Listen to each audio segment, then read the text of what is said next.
బాలింతల కూరకు కారం పొడి ఎట్లా కొట్టాలో చూపిస్తాండి. ఇక్కడ ఎండుమిరపకాయలు, ఈ ఎండుమిరపకాయలను మధ్యకు చుంచి గింజలు తీసి సపరేట్గా మిరపకాయలు వేరే వేయించాలి, తర్వాత గింజలు కూడా వేరే వేయించి పెట్టిన. ఇవి మిరియాలు వేయించుకొని అవసరం లేదు, అలాగే వేసుకోవచ్చు. ఉప్పు తగినంత. ఈ ధనియాలు కూడా వేయించి పెట్టిన, జీలకర్ర కూడా వేయించిన. అదేవిధంగా ఎల్లిపాయలు గర్భాలు తీసి పెట్టాను. ఇప్పుడు ఇవన్నిటిని కూడా ఎట్లా దంచాలో చూపిస్తారు. రోట్లో పోసి దంచుకోవాలి. ఇవి మిరపకాయలు, తర్వాత మిరపగింజలు,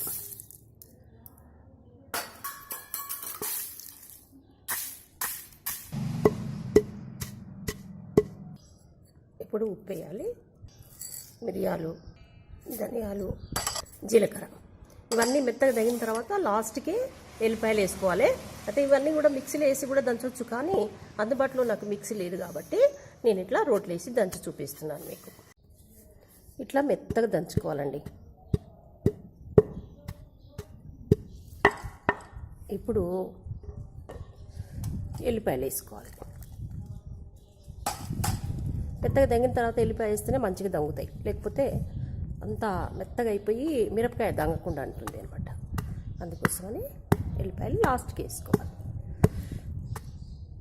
ఎల్లిపాయలు వేసిన తర్వాత ఇట్లా అవుతుంది అనమాట కారం. సో దీన్ని మనము బౌల్లోకి ఎత్తిపెట్టి వాడుకోవచ్చు. ఇట్లాంటి గ్లాస్ బాటిల్లో ఎత్తి పెట్టుకుంటే ఎన్ని రోజులైనా మంచిగా నిల్వ ఉంటుంది. ప్లాస్టిక్ డబ్బాలో అస్సలు వాడకూడదు. బాలంత కొరకు వాడుకునే కారం పొడి రెడీ అయిందండి. మిక్సీలో కొట్టిన దానికంటే రోట్లో దంచినటువంటి కారము టేస్టీగా ఉంటుంది. ఒకసారి మీరు కూడా ట్రై చేసి చూడండి.